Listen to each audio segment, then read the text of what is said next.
bat izango dugu hemen. Ahora tendremos otra persona que nos va a hablar, pero hablar desde el corazón, con la razón y el corazón unidos. Es decir, un discurso potentísimo que a muchos ya ha abierto los ojos, pero a otros tal vez se les haga abrir.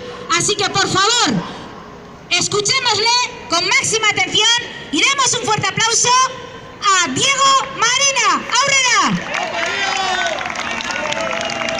Es que ricasco. Muchas gracias, Nayara, por tu cálida presentación.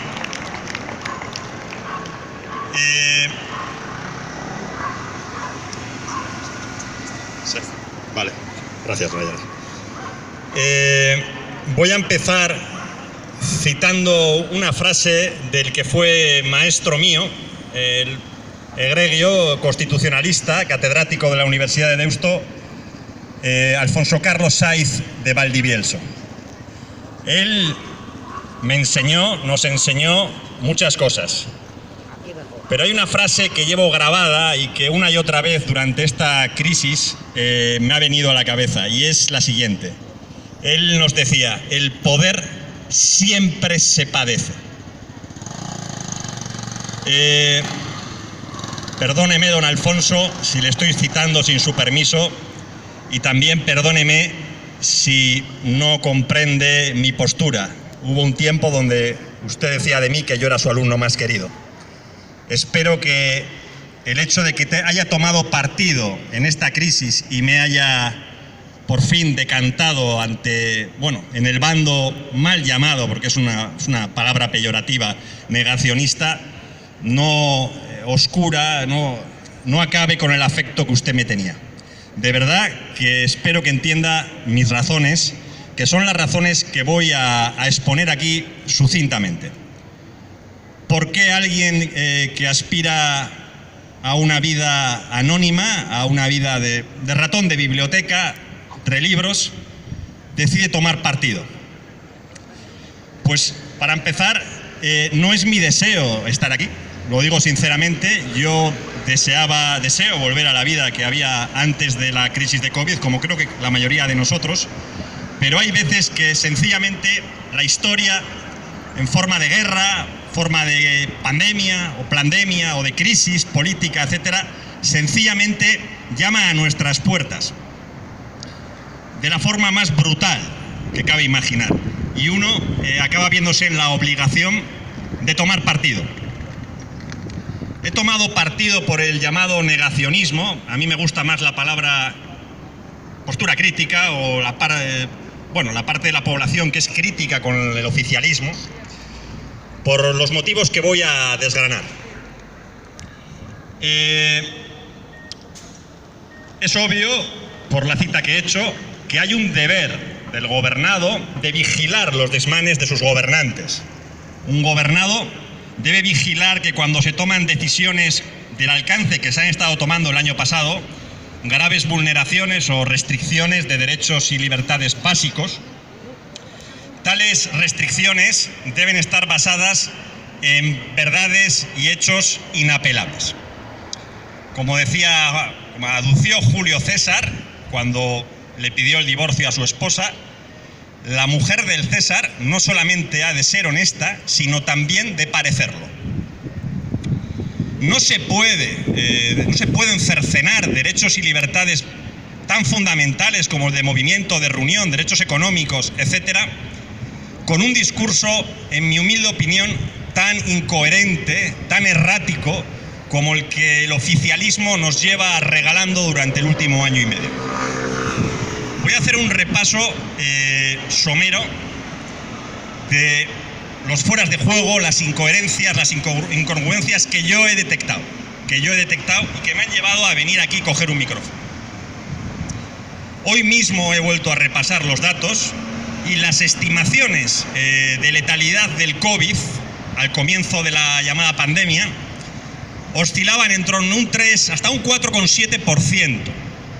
Son datos de ellos, el oficialismo hace un año y pico, con un 70% de nivel de contagios. Esto está en las hemerotecas, lo dijo incluso Merkel, Boris Johnson.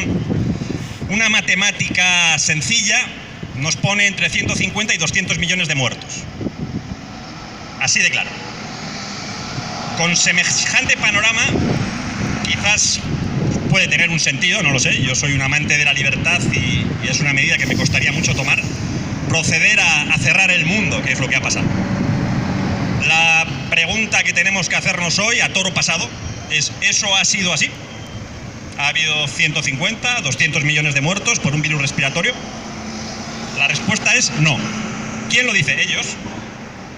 Base a sus páginas oficiales, a la de la OMS concretamente, y en 2 temporadas de gripe arroja una cifra de 3.700.000. Sus datos, Sus datos. Eso es un error de en torno a multiplicar por 50. Es un error de un 5.000%. Cualquiera que esté en el frío mundo de la empresa, en el frío mundo profesional, donde las cosas no son palabras, sino hechos y datos, sabe que un profesional con un error del 5.000% en sus estimaciones está finiquitado. Porque es un error garrafal y grosero. Solo por esto, sería el momento de sentarnos a hablar. Solo por esto. Pero no acaba aquí la cosa. No acaba aquí la cosa. Esta es la primera.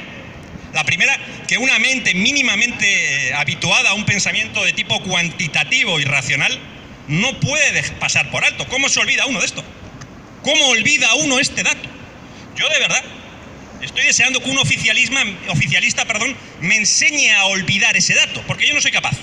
Yo no puedo olvidar un error tan garrafal con un dato fundamental que es la letalidad del COVID. Siguiente hecho que cuestiona la versión oficial gravemente. Si uno va a las páginas oficiales de los diferentes departamentos de salud de los diferentes países de nuestro entorno, incluyendo España o Euskadi, encuentra un hecho verdaderamente llamativo, yo diría extraordinario, y es la práctica desaparición estadística de la gripe estacional. Vamos a ver.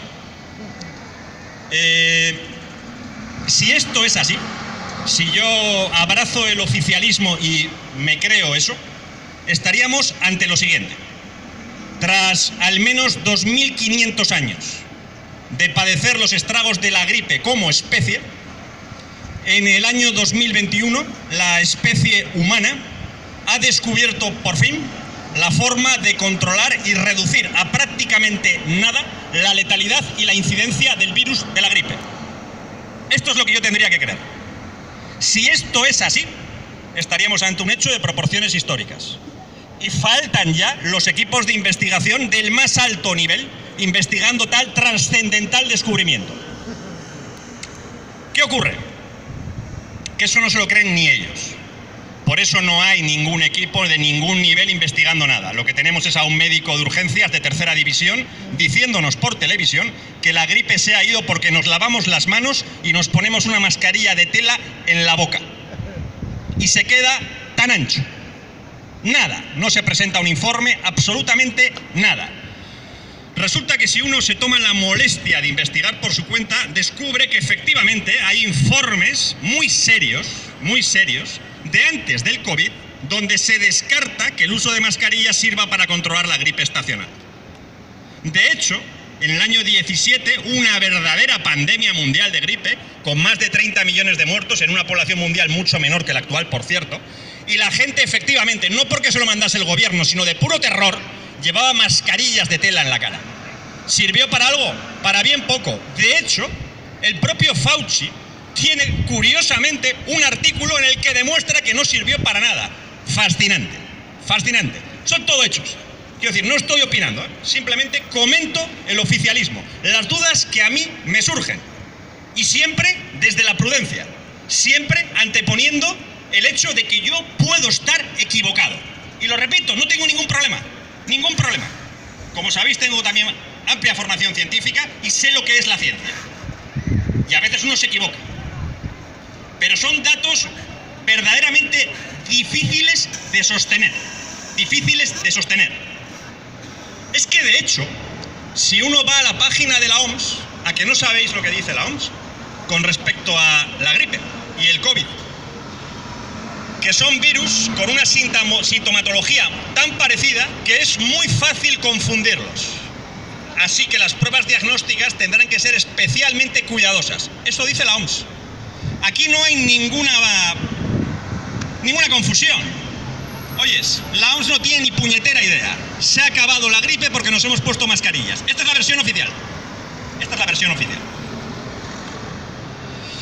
Bueno, solo por estos dos hechos, efectivamente, el oficialismo debería ya admitir una auditoría. Una auditoría. ¿Por qué? Porque la versión del llamado negacionismo, en el que yo ya me adscribo sin ningún complejo, lo que está dando como explicación a la desaparición de la gripe es algo mucho más parsimonioso y racional que esta fantasía descabellada para el consumo de televidentes de Telecinco. Y es que sencillamente la prueba para diagnosticar COVID es extremadamente inexacta. La llamada PCR es una prueba tan sensible que arroja un montón de falsos positivos. ¿Qué ocurre? Que si uno efectivamente investiga el asunto a fondo, analiza cómo funciona la prueba PCR, incluso lee los artículos del propio inventor, Kary Mullis, premio Nobel de Química, ¿con qué se encuentra? Con que efectivamente la prueba PCR es extremadamente sensible y el propio inventor ya avisó que no es adecuada para el diagnóstico de enfermedades. Es decir, una explicación al hecho de desaparición estadística de la gripe mucho más racional y parsimoniosa que lo que cuenta el oficialismo. Bien. Pasemos ahora al capítulo de medidas autoritarias sin base científica. Y lista de incoherencias. En marzo del año pasado, la máxima autoridad en la pandemia de COVID, el doctor Simón, una persona muy afable, por cierto, que me cae a mí, la verdad es que como persona me cae fantástico, tengo que decirlo, me da muy buen rollo. Pero no puedo decir lo mismo de su aparato lógico. El aparato lógico del doctor Simón no cuenta con mi aprobación.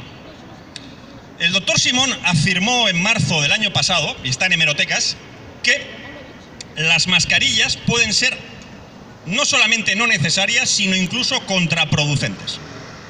Esto está dicho. ¿Sí? Bien. Después de, seguimos el relato oficialista, de pasado lo peor, con nuestro confinamiento, etcétera, en julio, con los casos de enfermedades respiratorias prácticamente a cero, en julio se nos pone mascarilla obligatoria por la calle. En julio. ¿Se presenta algún informe médico, algún informe científico avalando una medida tan invasiva contra la persona? Absolutamente nada. Si uno lee el artículo del decreto en el que se hace obligatoria la mascarilla, lo que pone es debido a la evidencia. La evidencia. ¿La evidencia? La mascarilla no es obligatoria por la calle en prácticamente ningún país del mundo. Y no hay ningún informe científico que avale esa medida. ¿Qué significado tiene para el legislador la palabra evidencia en este caso? ¿Qué significado? Lo más irritante es que la medida esa, arbitraria y no justificada por ningún informe, se pone 2 días después de llamarnos a votar. Es decir, vamos a hacer un recordatorio de lo que fue esas 3 jornadas de gloria. El lehendakari, don Íñigo Urkullu, nos llama a votar sin mascarilla obligatoria. 2 días después, sin avisar de que la va a poner, con un truco que yo puedo solo calificar de domador de pueblos, nos la pone obligatoria sin presentar ningún informe científico de ninguna clase. Con todo el respeto. ¿Qué sabe este maestro de escuela? ¿De verdad? ¿Qué sabe este maestro de escuela? De pandemias. ¿Por qué lleva él la contraria al mundo? Y quien hablo de él, hablo de los diferentes presidentes autonómicos. Si en el resto del mundo no es obligatorio. Otro punto interesante donde la crítica se hace más que necesaria. Hablemos del extraño caso sueco o del extraño caso del estado de Florida. Resulta que hay países que, por diversos motivos, no hacen caso a las indicaciones de los poderes mundiales encarnados en la Organización Mundial de la Salud y diversos organismos. Se les dice que van a tener poco menos que una catástrofe sanitaria, que se van a morir a millones, que va a ser el fin de ese país. Unos augurios verdaderamente nefastos. Siguen en las suyas. Te vas a sus números oficiales, son mejores que los nuestros. Solo por esto habría que sentarnos a hablar. La explicación de nuevo que da el oficialismo es otra vez infantil y la verdad es que no apta para el consumo de una mente mínimamente racional. Lo que dicen es que en Suecia les ha ido un poquito mejor que a nosotros, sin necesidad de imponer mascarillas en ningún lado, ni de prácticamente cercenar ningún derecho, porque los suecos son muy fríos y apenas se tocan. Sí, sí, sí. Así como lo oyen ustedes. Es otra cultura. Sí, sí, esta es la versión oficial. En cuanto uno le muestran una foto de un instituto o de un colegio sueco, en invierno, con ventanas y puertas cerradas, con 30 alumnos, y le dicen, mira, esto ha sido hoy así. Ayer fue igual, la semana anterior fue igual, el mes pasado fue igual y el mes que viene fue igual. ¿Y sabes qué? Estos son sus números. Un poco mejores que los nuestros. Solo por esto habría que mandar allí un equipo de investigación del más alto nivel para ver qué han hecho esta gente. Porque desde luego tiene mérito no someter a la población a lo que nos han sometido aquí y encima tener mejores cifras. Nada. Lo ventilan con una explicación del estilo, es que los suecos no se tocan. Yo, la verdad, ¿cómo se reproduce esa gente? No sé, me pregunto ya, o sea, con toda la humildad. Señor oficialista, ¿es por esporas? ¿Cómo lo hacen? No lo sé y quiero saberlo. De verdad, es que no lo sé y quiero saberlo. Quiero que me lo expliquen cómo se reproducen. No lo sé. Con humildad. Bien. Los puntos que he relatado, salientes, habría muchísimos puntos menores, pero que no es el momento en un discurso a pie de calle. Seguramente daría para un ensayo, que lo haga otro. Yo estoy verdaderamente cansado de todo esto. Solo por eso, cualquier mente mínimamente... Sí. Gracias. Mínimamente racional, pues habría que ha llegado el momento de lo que yo estoy pidiendo, y creo que otra gente, que es realizar ya, abrir el melón y realizar una auditoría científica, económica, jurídica, independiente, en la que se nos explique qué ha pasado aquí. ¿Qué ha pasado aquí? ¿Qué es esto de que ha desaparecido la gripe? ¿Qué es esto de usar una prueba PCR que no vale para diagnosticar o que lo hace muy defectuosamente, en palabras de su propio creador? ¿Qué es esto de hacer una estimación de mortalidad 50 veces superior a la que realmente se ha manifestado con sus propios datos, que yo no me los creo del todo, pero bueno, démoslos por buenos? Solo por esto. No quieren hablar del asunto. No quieren hablar del asunto. Jamás querrían hablar con alguien como yo. Y no estoy diciendo nada. No estoy diciendo nada. No he entrado en ninguna conspiración, ni en naves espaciales, ni en los lagartos, nada de nada. Estoy comentando su propia actuación, sus propios datos. Ningún debate. Ningún debate. Pasemos ahora a esto que estoy diciendo, que es el capítulo de la censura. Con esta lista de incoherencias, es una lista de incoherencias o de cosas desde luego mínimamente cuestionables, lo mínimo que tiene que hacer el gobernante es sentarse a hablar con el gobernado y dar explicaciones, porque aquí se nos ha cercenado derechos muy importantes. En lugar de eso, eligen acallar al crítico, laminarlo en las redes sociales, no darle ninguna visibilidad, por supuesto, en televisiones y en periódicos, y tacharlo poco menos que de loco. Hablamos de una gente con la lista de incoherencias y con este discurso errático que todos hemos visto. Esta gente se permite el lujo de a cualquier crítico tacharlo de loco. No solamente censuran a médicos, a científicos... Censura, sí, censura. Se atreven hasta con premios Nobel. Resulta que el premio Nobel del año 2006... yo he visto el vídeo y ya lo he comentado alguna vez. En una recientísima entrevista hizo pues una crítica a cómo se estaba llevando a cabo la vacunación, que también hay que decir, fue una crítica extremadamente educada y extremadamente prudente, como es propio de un personaje de este nivel, ¿no? Lo han tachado prácticamente de loco. Si ponéis Premio Nobel de Medicina 2006 COVID, directamente te vas a esa página inefable, que es Maldita Bola, o no sé cómo es. Bueno, las páginas directamente de censura, donde se le tacha poco menos que un iluminado. Estamos en un mundo donde periodistas niegan y tachan de iluminados a premios Nobel de Medicina, opinando educantísimamente en el campo en el que son especialistas. Este es el mundo en el que vivimos, ¿eh?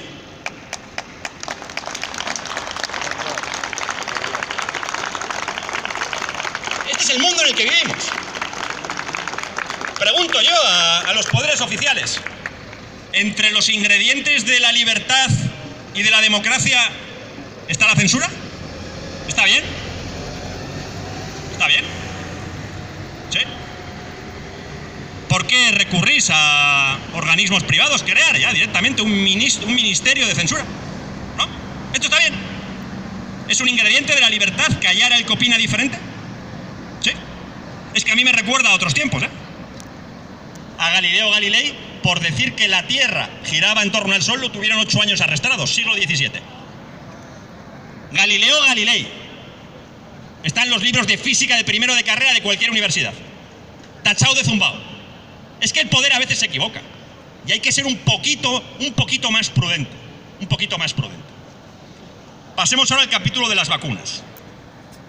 Bueno, yo no soy especialista en vacunas y sí soy especialista en otras cosas y, por supuesto, sé que hay muchas sutilezas que a alguien que no lleva al menos 15 años de dedicación obsesiva a un campo se le pueden escapar. Simplemente me hago una reflexión. Solo una. ¿Tiene sentido vacunar con un medicamento experimental que está dando ya, según ellos mismos reconocen, ciertos problemas a corto plazo, cuyos efectos a medio y largo no se pueden saber? Ojalá no los haya, pero no se pueden saber. ¿Tiene sentido vacunar a franjas de población que ellos mismos dicen que son asintomáticas? ¿A jóvenes? ¿A niños? ¿Al futuro de nuestra especie? ¿Arriesgarlo en una ruleta médica? ¿Los vamos a arriesgar también? 1.500 médicos en Holanda recientemente han mandado una carta al gobierno holandés con una reflexión muy parecida a esta. Hay un riesgo. No sabemos si mucho o poco, pero hay un riesgo. Y no tiene sentido arriesgar a los niños, sobre todo porque son asintomáticos. No tiene ningún sentido. Y otra cosa que también me llama la atención, hablando de los niños asintomáticos, y que merecería también un estudio, un debate, y es otro punto oscuro, el fantasioso, porque no sé cómo llamarlo, relato oficialista. Resulta que estamos ante un virus sumamente letal que no afecta a niños. Es curioso, ¿verdad? No afecta a niños. Todo aquel que ha estado con niños, que tiene niños, sabe que los niños tienen las defensas bajas, todavía sin crear, y que pillan todo tipo de catarros, mocos, perpetuos, etcétera, etcétera, etcétera. Los propios tratados de pediatría comentan este hecho, es algo que cualquier pediatra sabe. Un niño tiene sus defensas sin formar. Pues oyes, este virus de extrema letalidad no les afecta. Es tan extraordinario, que una cosa así solo se puede creer ante evidencias científicas incontestables, porque sería de hecho un gran descubrimiento. Y es otro punto negro en el discurso oficialista. Y llevamos ya bastantes, y por eso debemos exigir una auditoría independiente, hasta las últimas consecuencias. ¿Qué pasa? Que no quieren ni oír hablar de ello. Normalmente, el que no quiere someterse a auditorías, el que no quiere hablar, el que se enroca en su discurso, el que siempre tener razón, normalmente es que no está muy seguro. Porque yo en mi campo, si tengo seguridad y sé que esto está ahí, no tendría ningún problema en hablar. Con Jonander Echevarría, decano del Colegio de Biólogos, o con el Premio Nobel del 2006, que ya les está diciendo que no van bien. Ningún problema. Bien, pasemos ahora al tema mediático. Yo me pregunto, esta campaña de terror, porque no tiene otro calificativo, este bombardeo constante, este amarillismo, donde se enfocaban UCIs, donde realmente se ha llegado a obsesionar a la población con una enfermedad, una supuesta enfermedad. ¿Esto es bueno para la salud? ¿Es bueno para la salud física vivir aterrado?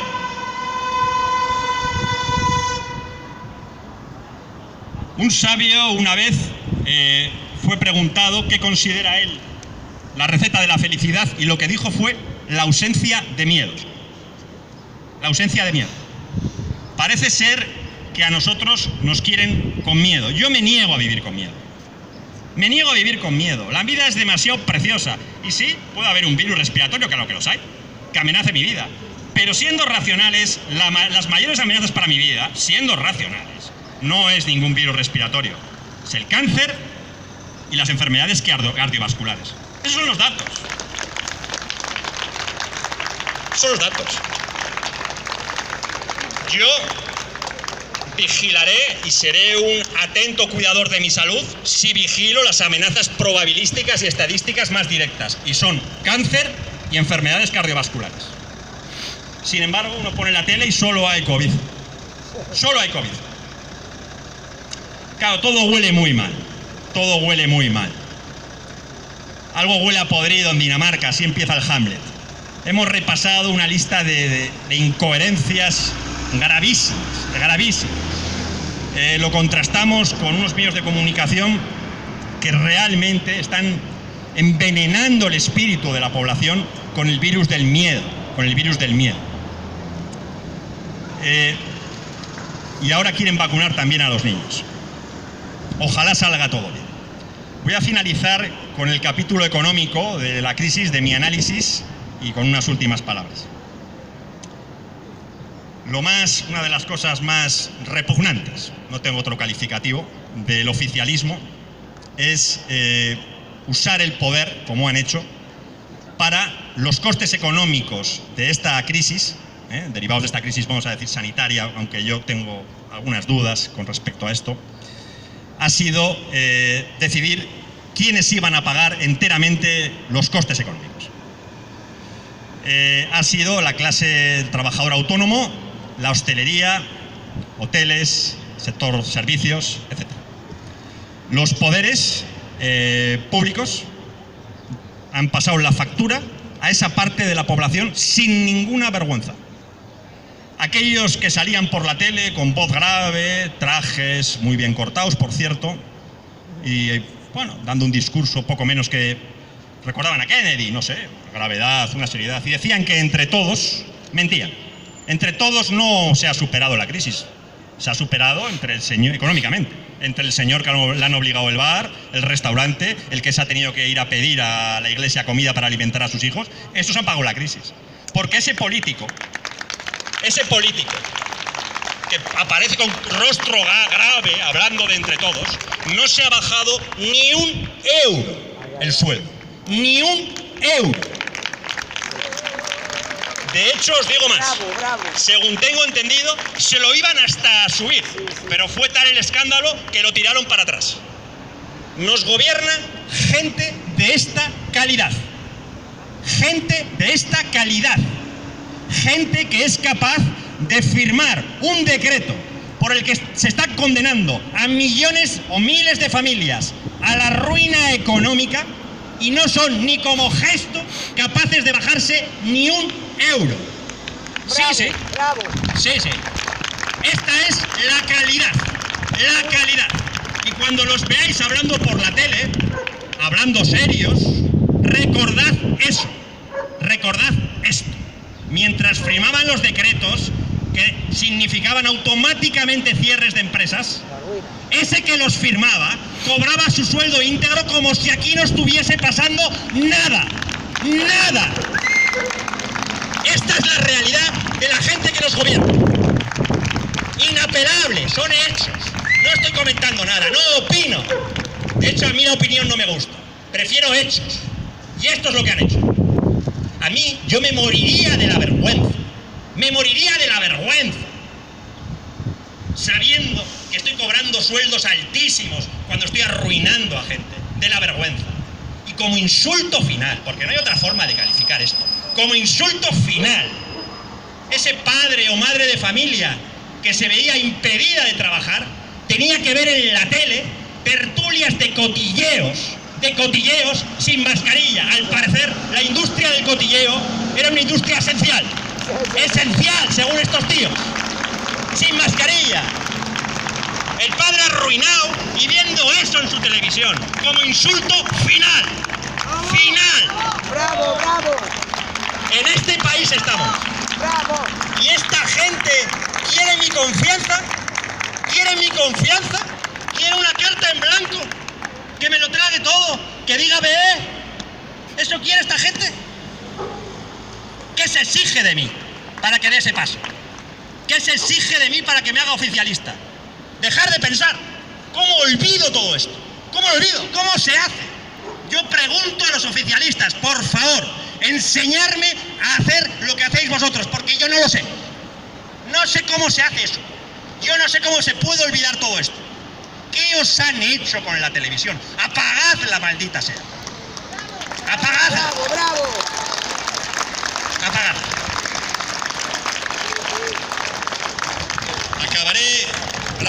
Acabaré con unas últimas palabras sobre el futuro. Alfonso Longo ha comentado que esto no ha acabado ahora, que va a seguir y obedece a un plan mayor de unas élites absolutamente megalómanas, unos arreglamundos que han decidido para nosotros cómo debemos de vivir, cómo debemos de pensar, y que realmente de lo que se trata es de mayor control sobre la población, seguramente de tipo demográfico, económico, de consumo, etc. Hay que estar atentos. Yo no lo sé, de verdad. Alfonso es un especialista en geopolítica y evidentemente valoro muchísimo su opinión. Yo no sé si eso es así, no lo sé. Tengo serias dudas de que llegue el otoño, lleguen las enfermedades respiratorias y vuelvan otra vez con el circo, vuelvan otra vez con los confinamientos, sencillamente porque la población, incluso el que pasa por la calle y no está aquí, está cansada y ellos lo saben. Entonces tengo serias dudas. No obstante, sí que animo a los presentes a estar muy atentos y muy vigilantes. Nos va la libertad en ello. Muchas gracias.